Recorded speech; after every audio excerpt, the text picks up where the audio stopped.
Monica's work. Let's welcome Scott Beal to the podium over here.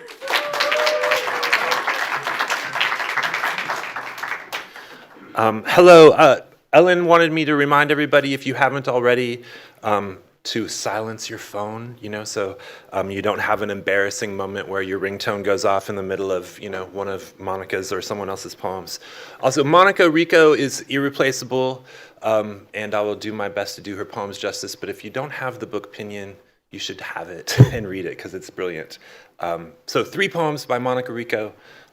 This first one is called Gritos, which is Spanish for shouting, by the way. Gritos.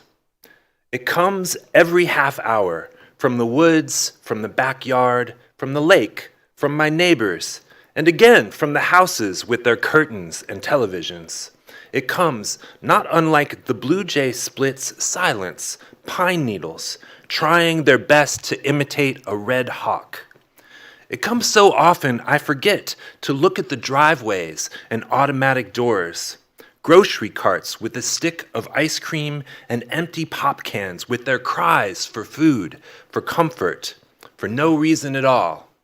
I reach for my husband's hand, childless. No swell of my breasts and belly, no cry, no chocolate chips or cereal in my purse, barren as a blue sky. This is Awake. Before I am conscious, I do what I always do. I thank the nurses. I thank them for gentleness and a warm blanket. I didn't see the surgeon, just the lights. The big city reflected itself in the rain. The route still a surprise at 7 a.m. There are no windows in recovery. Dim, not even a pigeon. I fall back asleep while watching the blue line dot itself up and down as I hold my breath and exhale.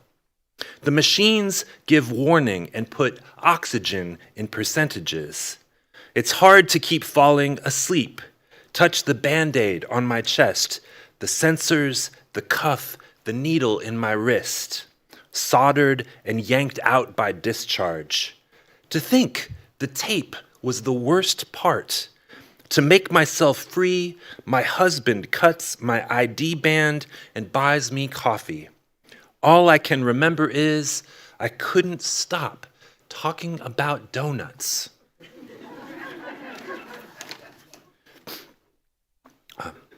Rounding Cape Horn. It's funny. I don't remember when I stopped closing my eyes when you kissed me.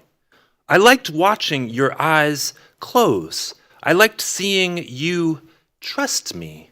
Trust I would not move and offer my mouth to yours every time. It's funny, I don't remember when you stopped closing yours. Maybe I quickly closed mine and you liked watching me move toward you. And you liked seeing me trust you. Trust I would hold still and kiss you. Funny, I do remember the exact reason when we kissed and stopped closing our eyes. I liked looking into yours. I liked when your eyes became blue, a bright blue, only the sky can do, over a body of water. I drink and then ask you to drink. I like watching you dissolve into the sky. You like seeing me green, wings open, open, open.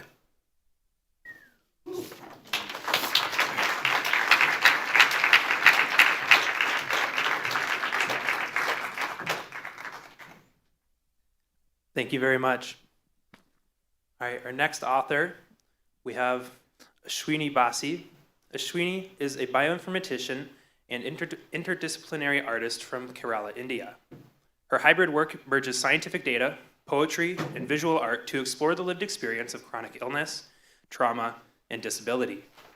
Mus, the winner of the 2020 Cutbank Chapbook Contest, is her first poetry collection. Please join me in welcoming Ashwini.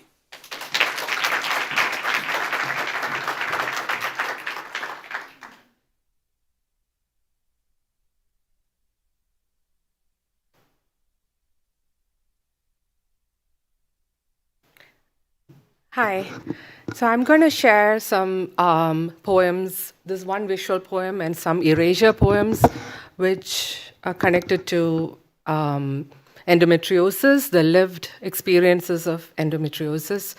So I have been,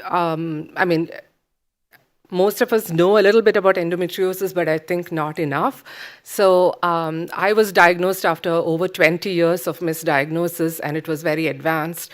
So I have been using this questionnaire called Endometriosis Impact Questionnaire, which asks you to, give information about your suffering related to endometriosis. It's a very good questionnaire, but I wish that I'd come across it earlier, or any doctor had actually asked me these questions.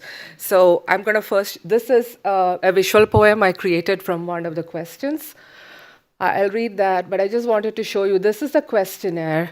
This is a questionnaire, and you can see the questions are like, I had severe period, I have pelvic pain between my periods, and these questions go in like different dimensions. So there is dimension 1, and then dimension 2, and it goes on till dimension 5. So, am I going back? Yeah, okay. In this visual poem, since I'm a bioinformatician, I am interested in molecular diagnostics and molecular genetics information. So I have included information like the upper area, it's like pasted sequences of SRP14, which is a biomarker for endometriosis. There's still very little known about the genetics of endometriosis, and there are no proper diagnostics available. Hopefully that changes. Because I had severe, I had pelvic, I had irregular, I felt more than usual time I spent in or due to pain. I felt I had difficulties, I was by pain. I thought about having a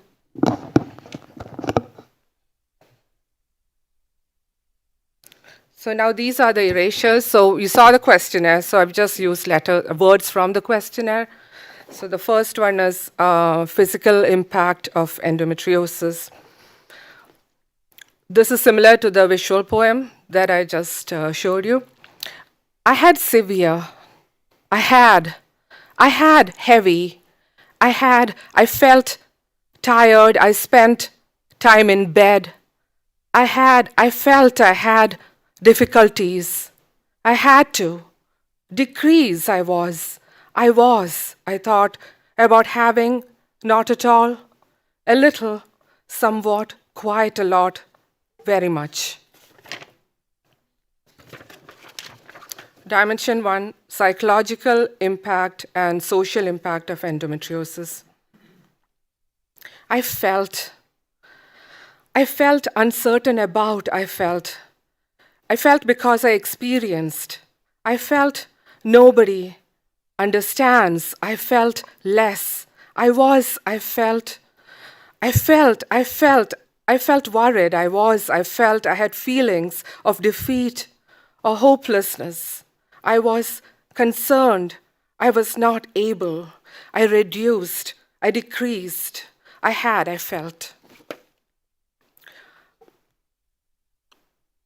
Dimension 2, sexual and intimate relationships impact of endometriosis. In that time period, I had, during or after, I had, or I avoided, I experienced I was not able to maintain long-term. I was not satisfied. I had thoughts about being. Dimension 3, fertility impact of endometriosis. I found it difficult to become about regrets. Dimension 3, fertility impact of endometriosis. Please, by placing, how much has life? Please remember to put a number.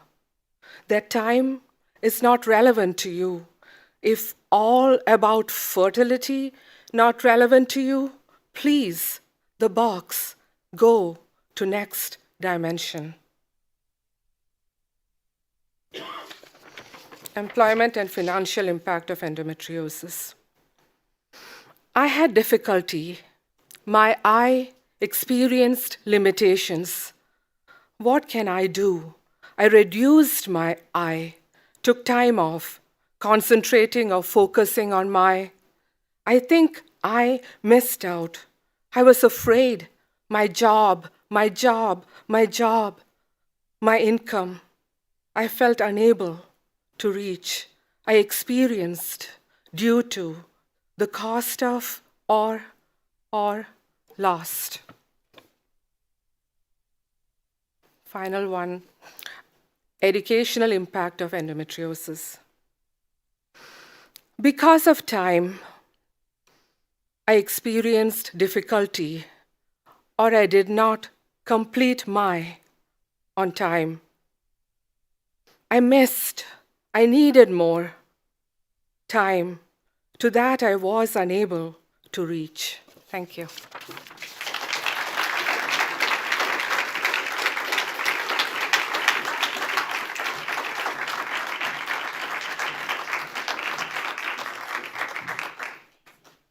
Thank you very much for sharing. All right. Ellen Stone grew up on the North Branch of the Susquehanna River in the Appalachian Mountains of rural northeastern Pennsylvania. She taught special education in Ann Arbor Public Schools for 34 years while raising 3 daughters with her husband, Roger Lauer. Ellen advises a poetry club at Community High School, co-hosts a monthly poetry series, Skazat, and is a founding co-editor for the online journal Public School Poetry. She is the author of Everybody Wants to Keep the Moon Inside Them, Mayapple Press 2025. What is in the Blood, Mayapple Press 2020, and The Solid Living World, Michigan Writers Cooperative Press 2013. Please join me in welcoming Ellen Stone to the podium.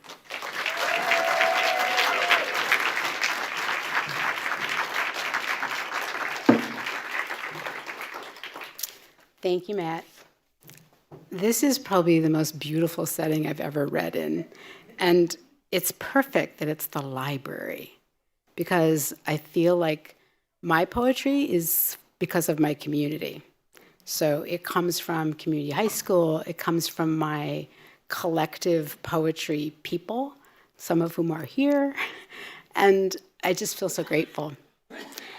This book is really for my mother and my daughters, but it's also for my husband, because I wouldn't have been able to write it if I didn't have him as a partner. And it's also for my extended family in Pennsylvania, one of whom is here, my sister Tamar. Where is she? Okay. So Tamar knows a lot about what these poems have to say. And I will say, too, I'm very honored that Monica's work was the first work we heard tonight, and that Ashwini also. These 2 women have been probably the people that I most wrote with and supported me from the pandemic on, both sharing poems back and forth and also physically writing together.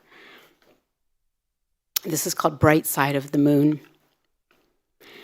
Shining like a lamp, holding us all in her steady beam until there was nothing left and she went dark.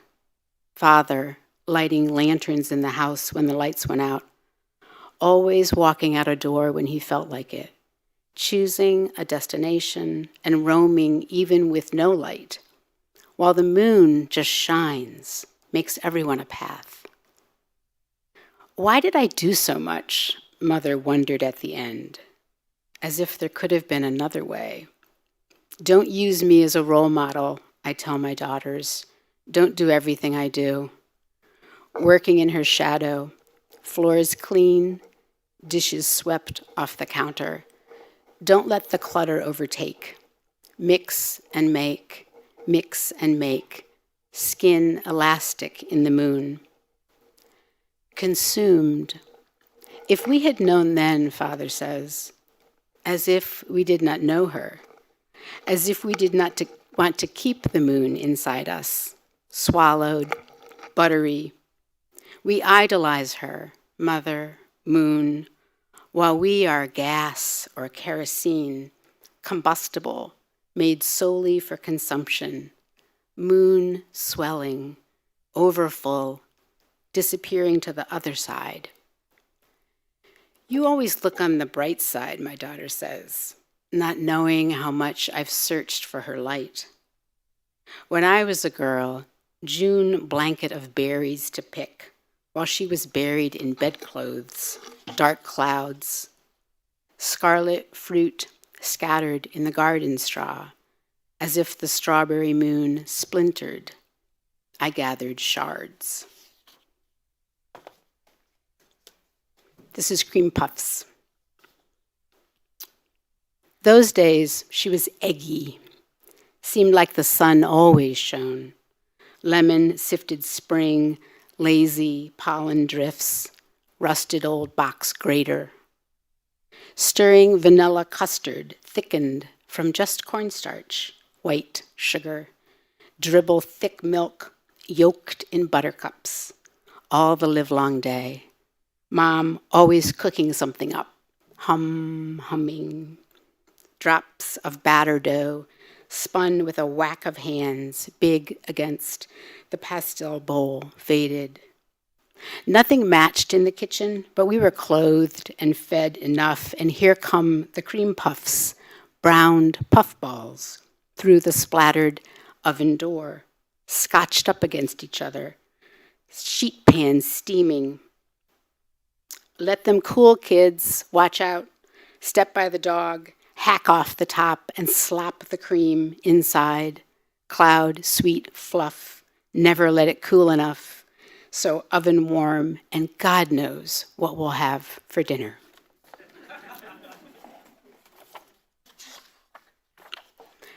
This is my Passover poem, Potatoes. Back when I was not Jewish. Potatoes.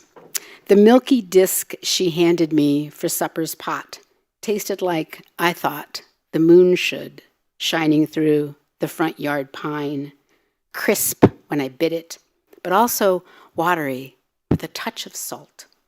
Moons she put in our soup with milk and just the smallest lumps of fried salt pork, and later tiny pats of butter floated on the soup's warm top. Mom's potatoes, scrubbed and peeled, mashed, boiled, scalloped, fried, baked, and hashed. Knobby tubers we scooped each night from the big wooden bin stored down in our cold room that fed us all through raw, dark winters and long into spring. What grew me wise enough to know the moon would never stay put in our old pine, nor even inside me.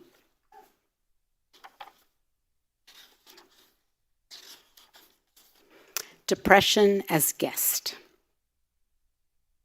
In a picnic Polaroid down on the farm, all of us wince into the lemon light of May.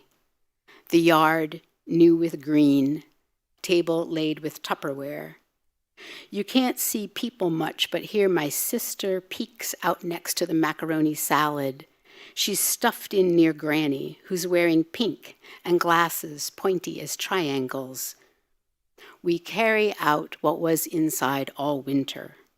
Chairs, cabbages from the cold room, sliced thin, folded into vinegar and Hellmann's, fried chicken, rhubarb cake, Wise chips. And Mom is there, isn't she? The halo of her hair somewhere. Dad, too, in his t-shirt. It's Memorial Day. We spent the morning in the garden, planting. It's celebration time after Grant took all the flowers up to all the graves. And somehow, this is when she comes to holidays. Dee, who stands off to the side, planted there like some odd tree. No one seems to question it. She is morose, but she is family, so in she comes, and she sits down, and evermore we add her in, her troubled stare and rumpled clothes. She sleeps all day, then joins us for the special days. So holidays will never be the same. I understand it now. Along with joy, we have to think of her.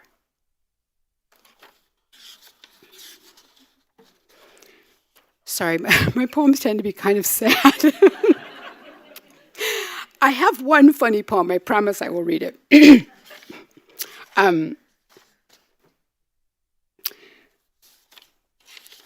Sorry, I got myself mixed up. Instructions on leaving mother. In order to leave her, you must find her. Outside the kitchen window, pale, waning, where just days ago she was here, a perpetual streetlight beaming in, crown of hickory and oak framing her. Now she has bled again into daylight, dissolved into the gypsum bowl above, translucent, thin enough to puncture everything you thought you knew about fixtures, solidity, timepieces. Here you thought she was a wristwatch you could plan a day around, regular as an almanac, even with her phases.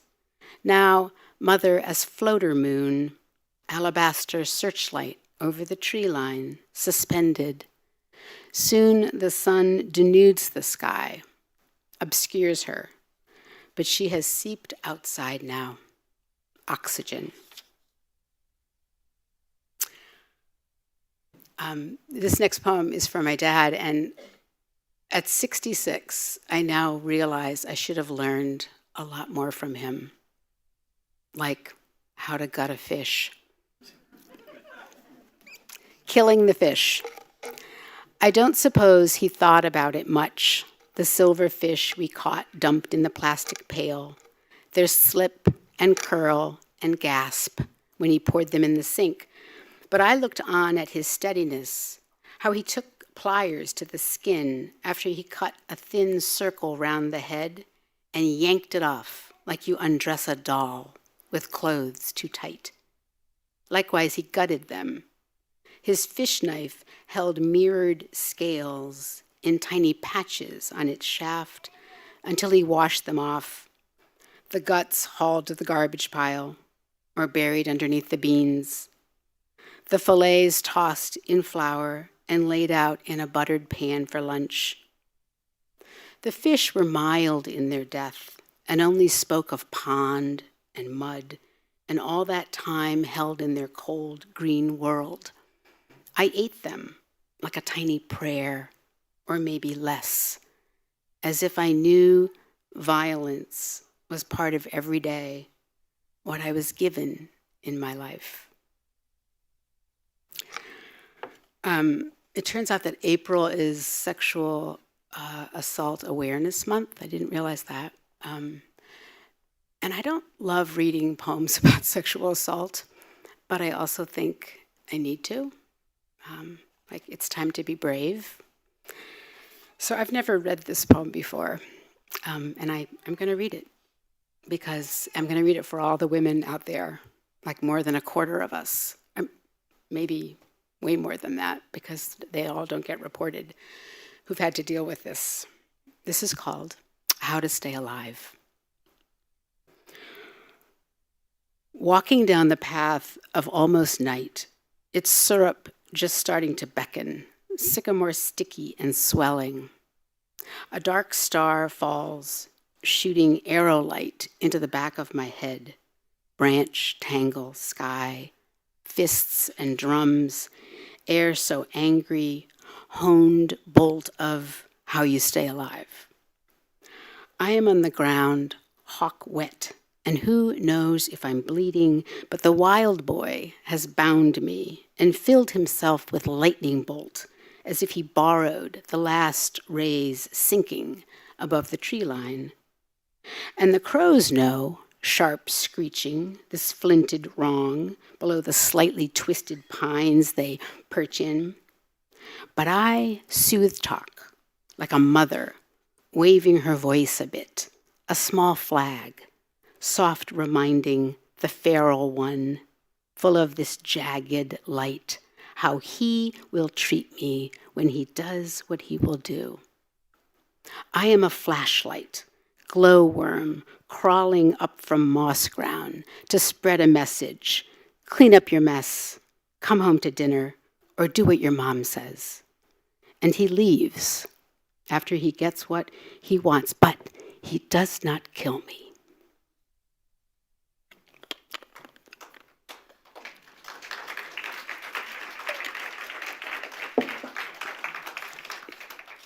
I promise there is a happy poem. There really is. There's a couple of them, actually. Okay, this is called The End of Girlhood, and it's after James Wright and Joni Mitchell. Just off the highway, scrub brush, cast off trash, thin trees, blooming so abrupt, gash of common pear, service berry. Years I gave away my body in a rush.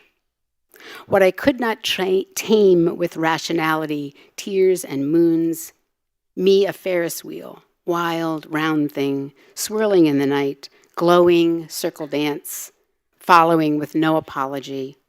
At each stop, taking, discarding, brazen, dreams and scheming all the while, looking over my shoulder, tossing salt, mourning the soft give of June, not going home.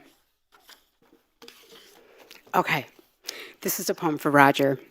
And my dear friend Sarah Messer, when she was reading this book, she was reading mother poems, leaving mother poems, daughters leaving home. And she said, wait a minute, there's something missing in this book. And I said, oh, I think you're right. I have to put in some Roger poems. So this is my favorite Roger poem. It's called How I Learned to Love Kansas. I found Sajita, the arrow, in the August night that year, not knowing if I needed freedom or revenge. I watched the grasses, taller than me, swallow the sky, wished the Kaw River would ferry me somewhere. I emptied myself of everything I thought I wanted and waited to see what would fill me back up. It's hard to remember what the heart wants when it tugs like a jump rope. Sometimes you aren't paying attention. It's hard to remember what happened after I saw him, then tried to fall asleep in my sweltering summer bed. I should have known Kansas can change directions, the way thunderheads brood miles away, then spilled crazy like 1,000 lawn sprinklers tipped and whirling, drenching eaves and windows, turning into car wash. He couldn't have known I wanted to go shoot pool again at that bar on 6th Street, see if I could beat him at Centipede. Watch the way his mouth curved into the smoky light when he laughed, the steady move of his hands on the cue. I was not sure how to fill my time, preparing the ground, planting fall peas in sod along the back chain-link fence. In the future, there will be days I take for granted. In the future, seasons will slide by like the river. What I didn't know is this is how a life can start. What I didn't know is that I would not be alone. I stood on the edge of the Flint Hills and walked into its swales until I felt like coming home. Sorry. I just read that poem and at another reading at community high school, and I did not get emotional. I don't understand. Earth. And the funny, well, never mind. I won't tell that story. The authors didn't want me to, the publishers didn't want me to use that title. Like, I am using the title Girth, because that's what this is about. For years, I thought of my body as wisp, wisp, wisp. I could slide through anything, wave to and fro like a frond, brief stem, or if left alone, fern, cosmos, incorporeal. But when I found love, or love I thought would stay, I rooted thick like sunflowers out in Kansas, sticky stalk that grips earth and flares into fire. Maybe it was giving birth, or living in the Midwest. Now I see girth grounds keeps me. Granny standing solid in the flower garden, her gladiolas like swords toward the summer trees. My body is house, wood stacked against a bad winter, and all the gardens swollen fat with whatever sweetness I can gather. Okay, there's not enough poems in here about my daughters. There really aren't, and I apologize. And also, they keep track of which one is technically about which child. But please, you're supposed to think of all of these poems about all of them. So this is called Small Jar. You came in spring, reluctant to leave your container home, strange fluttering. I first thought you were a berry nub, not made from wild limbs and galloped blood. Glint I knew from sawtooth leaves and dapple. Tiny space held your heft, blown into room, filled me like a bowl, until I overflowed with fruit, sweet enough to haul a basket. Woven straw under an April moon. Promise, like a harvest meant to come. I closed my eyes. Summer hovered down the road. My work, the hardest work I'd yet do, let you go and keep the gleam of you. It's happening again. All right, I'm going to read one funny poem. I mean, it's not even that funny, but it's the best I can do. And then just two more. This is called Recipe for Mothering. And I didn't even know these were poems. They're little prose poems. Yellow cake. It is the same thing, this cake of every day. The cake of white flour, cake of eggs and not even butter, probably Crisco, this cake. It is the cake of your mother, your grandmother, when they were tired and spent. It is cake, but not the frosting.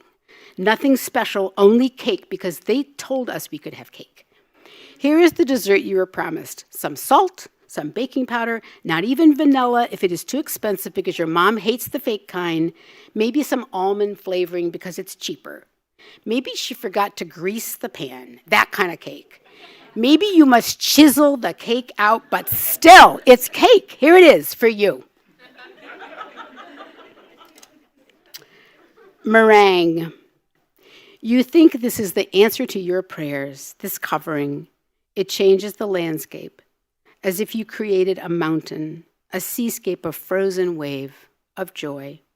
Oh, glory, dewdrops of ice, a child's dream, this sledding down peaks, and yet such mystery, this creation, such beauty your hands make, as if the baker is the always mother, full of life, or defeat if she beats it too much, out of duty, determination, flattened. Such is the dilemma of daily purveyance. Jam.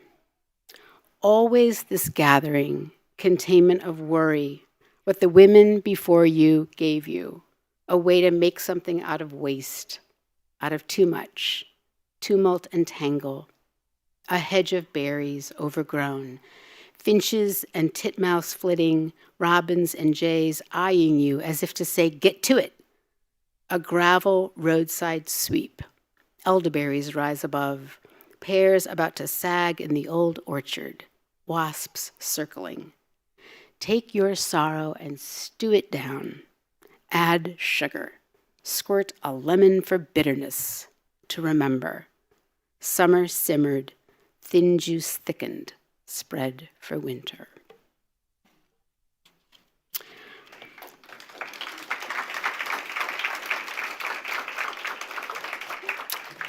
Okay, this book was before my mother died. This book was going to be called Daughters Leaving Home in an Age of Aggression, because I was writing it during the first Trump presidency. Not even going to go there. But anyway, this is the poem, Daughters Leaving Home in an Age of Aggression. Outside the night window, cicadas call.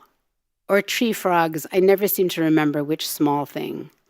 Soft warning, this seething, settling around the house. Racket, loud as the cars on the freeway at rush hour.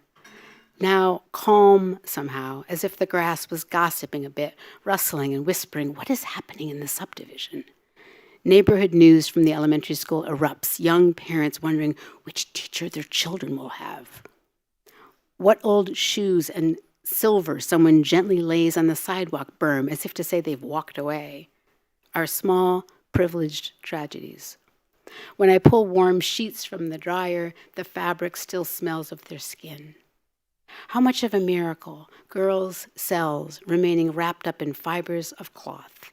The basement floor cool beneath stored boxes, spread like Lincoln logs splayed, these filled with blue plastic plates, opaque glasses, college texts, twin sheets twining round what is left behind.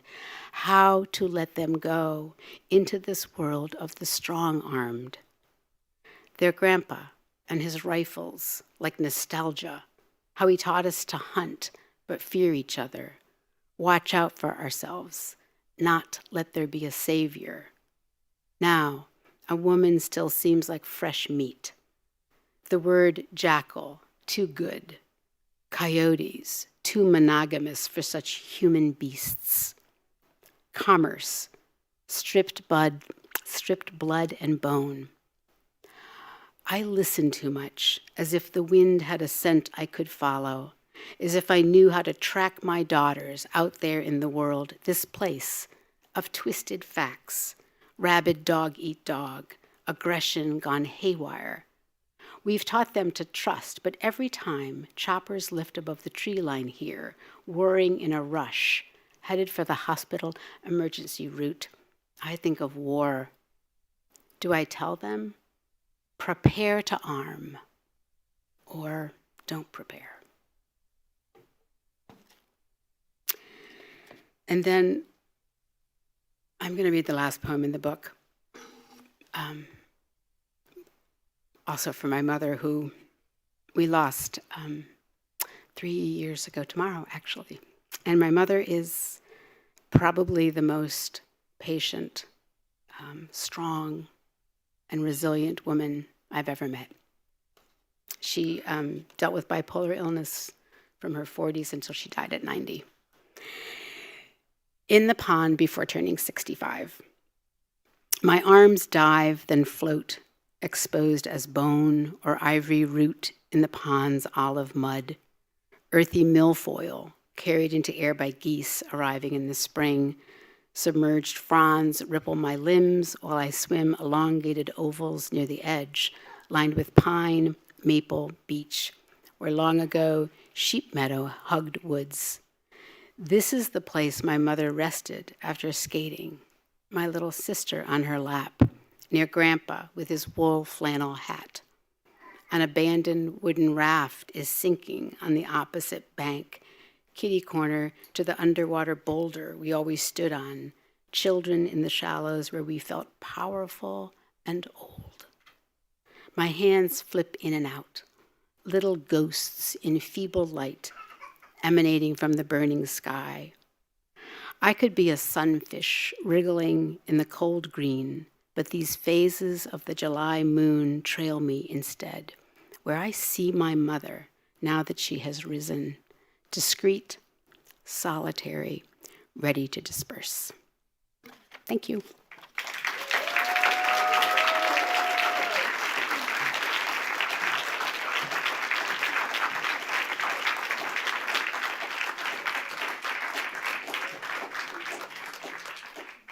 Thank you so much. At this time, there will be an opportunity if you'd like to ask any of our readers a question on anything that you've heard tonight. I'm going to hand it over to Scott. And Scott, would you rather have him over at the podium, you said, or? Oh, either way with this one. Okay, so you got the microphone. If you have a question, raise your hand. Just remember for the folks online, wait until I get to you with the microphone before you ask your question. Thank you. Awesome.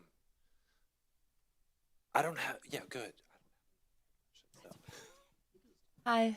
I would like to know about the cover of your book, Ellen. The Thank you. artwork. Thank you for asking, It's because I should have lovely. told you. This is an amazing painting called Pennsylvania Moon by Carrie Wagner Coran, who is a friend of mine. Nice. And she kind of painted it with the idea of the book in mind. So I am very blessed. It's beautiful.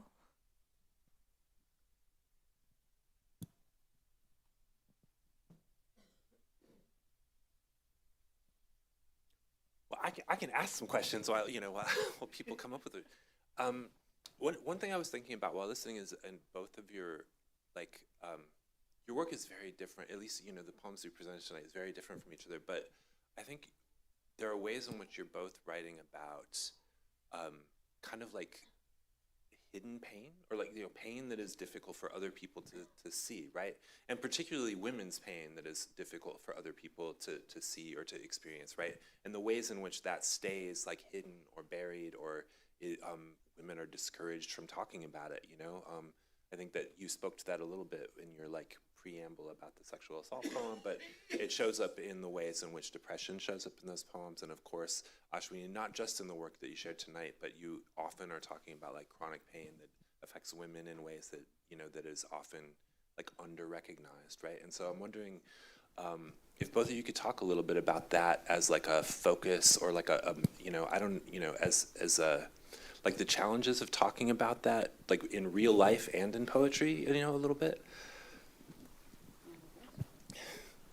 I think that's one of the reasons I write poems, because that stuff stays with you and it does not go away, and it defines you to a certain extent, and you don't quite know what all that's about. But I guess I was very lucky that I realized that I needed to say some things, and poetry was my avenue. It was a way to create a piece of art that also just said, hey, this happened, people. And because you don't usually strike up a conversation about sexual assault when you go out for coffee. And it was very hard to do that. I still find it really hard to write poems about sexual assault and mental illness and abortion. And it is not fun to necessarily write those poems, but it's really important to write them because it says, this happened to me, and I want to share it with you. Yes, this is on? Okay. Yeah, same thing. I want to bring these issues, make it more visible, and because I feel I was sort of forced to hide my suffering for so long while I was working, because chronic pain and chronic fatigue and all those things are still not at all, accepted. But there was nobody that I could see. I was still writing poems, and that was my one way of dealing with all this, pain that I had. And throughout work, I'll be sitting and smiling because I've had feedback from people oh, you're still not well, So I'll come to Skazat and read my poems and feel like my life is still worth it. So Skazat is this amazing open mic and featured reader event that happens that Ellen and Scott and Carrie host. So I guess what I'm trying to say is I didn't see it in literature, or I didn't even know about disability activism. Maybe if I was not in the correct circles, maybe, but I want this to be accessible to everybody. That's I want people to know that, an invisible illness or any invisible suffering is something we need to talk about. And I also like using media which is not very focused on a linear narrative, because chronic pain and chronic illness is never and then there is so much in the American culture of really having this, hero's journey of you had, an issue, and then you fought and you did all that, and now your life is fully done. Yeah. So yeah. Okay. I just want to say, Ellen, I love your last lines so much in all of your work, and I wondered if you could talk a little bit about your sense of the line. And I also often think about it in your work as the lines as ingredients, and the final line is finished cake or so. Or so your sense of the line, and then also how you feel or how you revise towards that final line. Okay, well, I can't believe that Katie Hartsock is asking me the next question, because I'm in a writing group with Katie, and the writing group often says to me, I think this poem might be done a little bit before the ending. So a lot of times I know when the final line is because somebody else reads it and says, Ellen, you're going on too long. And often they're absolutely right. Like, you just don't see it because you think you've got more to say. I think there's something almost visual for me about the line, though. Like, when I'm actually forming the poem, sometimes I form them the way they end up on the page. And it's like a little house, and that's the wall, and you come to it and you have to stop. And so there is and the way I can tell is I read it out loud. But I feel like I have a lot to learn about lines. Like, I go to conferences and people like Eduardo C. Carrell talk to me about the line. I'm like, oh my gosh, I have, whew. So I do try. I really try to make my house of the poem and have the walls be correct. But I struggle with endings. So I think I spend a long time trying to figure out where the poem ends. And I read my poems to a lot of people. Like, you'll notice in the book, I thank a lot of people because a lot of people help me with this book.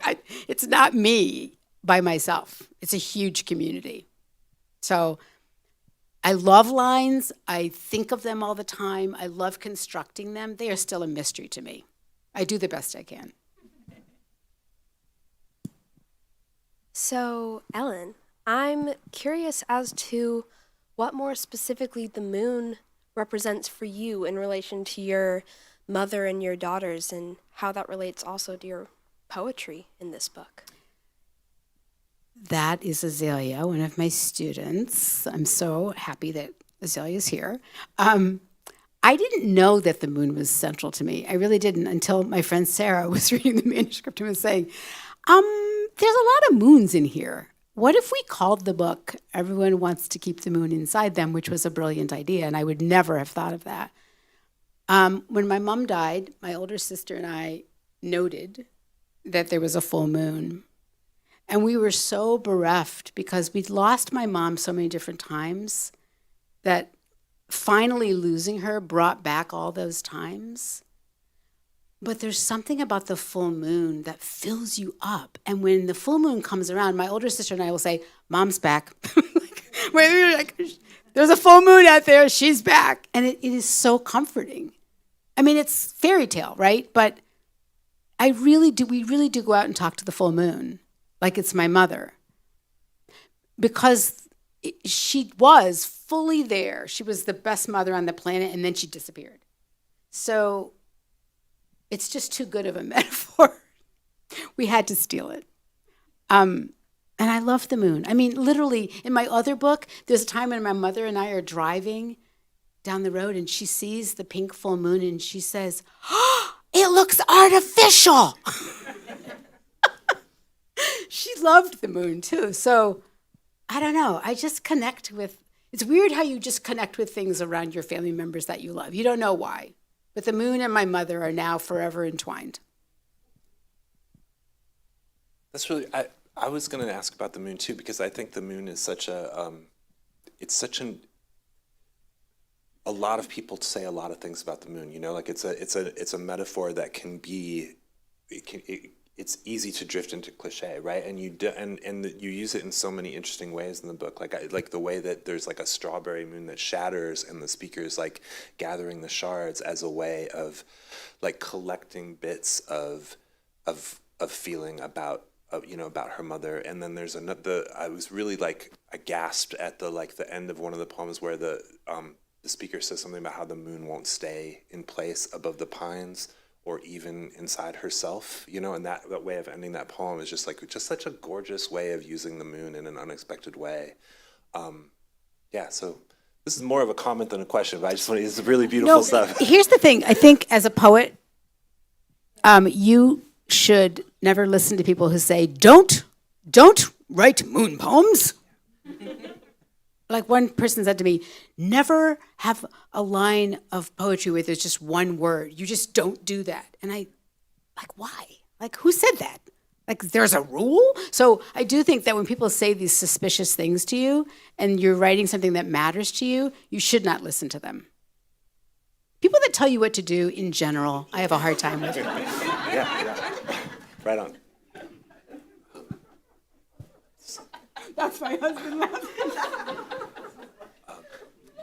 I don't want to take up all the space if other people have questions, but I'm scanning the crowd. I was struck by both of you have talked a lot about community tonight, right? Like Ashwini, you mentioned Skazit. I know Skazit's been important to you too, Ellen, but you also mentioned like writing with Ashwini and Monica earlier. You mentioned the community of people, like your writing group with Katie that you shared. So like, yeah, I mean, people imagine sometimes poetry as this like lonesome, solitary endeavor where we're like tearing our hair out trying to figure things out. But there's, maybe you could both speak a little bit to like how community matters to you as writers and like what you get from it, what you think it offers. When I first came to Ann Arbor, I so wanted a community of writers, and I tried to find them, and I couldn't find them very easily in the beginning. Maybe I wasn't looking in the right place. But over time, it matters to me more than anything. Like Jen Sperry Steinert is standing back there against the wall, and Jen helped me formulate my little chapbook like a zillion years ago in 2013. And now Jen comes down to Ann Arbor to teach at the University of Michigan, and you just sort of gather people that matter to you, and you keep them because they matter to you. We just did a little workshop for this little conference, little mini online conference during AWP called Stay WP for people that couldn't afford to go to Los Angeles, and put on by the amazing Justin Ham from Missouri, who used to edit this great journal called Museum of Americana. But we talked about the myth of the solitary writer. Like, yes, you have to do your work. You have to write it by yourself, kind of, although you could do it together with somebody else. But it's boring to do all of that by yourself. And so the minute you find something that works, you want to say, Ashwini, I think I have a poem. And then you like send it to her, you read it to her, and vice versa. Or you get together, you say, I'm not writing anything. This is ridiculous. Let's go meet under the tree and see if the tree can get us to write poems. So that's what we do. And we were so lucky. We were the first ever Friends Writers at the Good Heart residency. Yeah. We were brave enough to apply. It was very hard. We had to like lash each other to make sure we got the application in on time, and then we won. And we got to go. We each had our own little cabin across from Lake Michigan, up in the tunnel of trees near Harbor Springs, and we got to be there for almost 2 weeks. And they fed us, and it was amazing. And we got to eat. We made these amazing dinners at each other's cabins, and then we would walk the lake shore and wrote. It's phenomenal, but what we decided is that you don't have to go to a residency. You can say, hey, let's go to my grandmother's like cabin, or let's go to your apartment and let's get rid of all the people that live there, and let's bring food and let's write for the weekend. Like, you could do that. That was our idea. I know, yeah. Did you want to say something? Yeah, to add to that, yes, community is so important. I know that sounds cliched, but I think, especially as a writer, it's like what has helped me keep going, and also not just for like writing and sharing poems. For example, like I would have never submitted for this Good Heart Artist residency unless Ellen had pushed me. So you need your friends to also be like telling you have to do it. You just submit, because I was like, oh no, I don't think this is I'm good enough. So you really need that support, because writing or being an artist is such a difficult, career or like a vocation to take on. And so yeah, like it's really so important to find the right people too. Like, by right people, I mean, there might be amazing writers, but you need to really connect with them, right? So once you find that particular group, then I think we can just keep going. I think we have to stop because there's the library closes at like 8, and we want to make sure there's time for like people to have your book signed by Ellen and everything. So, but another But you round. can, I have a website, and you can ask your question in my contact page, and I promise I'll answer it. And if it's for Ashwini, I'll get it to her. We'll answer your question. Or ask while you're having your book signed, or what, like so. But yeah, yeah. So. Folks, if you join me, one more round of applause.